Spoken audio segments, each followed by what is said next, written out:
et see mask ei kaitse viiruse eest. Ei kaitse.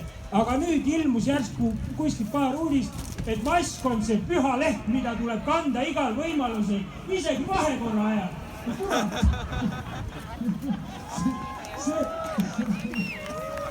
See ei sobi. Ma tahan näha oma rahva näol naeratusi. Ma tahan enda naeratust näha, kui ma peeglisse vaatan.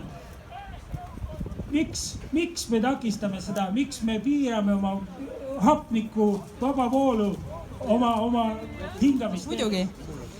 Loomulikult ta pooldab seda. Ta ütles ka, et ta on selle vastu, et maske peaks kandma kohustuslikult.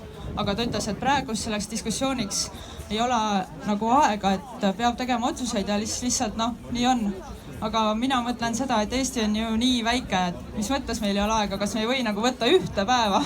Ma ei tea, teeme mingi plaani, et 2 nädala pärast on selline diskussioon, kus on mõlemal poolel võrdselt inimesi ja teeme üks avaliku debati ja arutame need asjad selgeks oma vahel. Kas me nagu tõesti ei saa sellist asja teha või?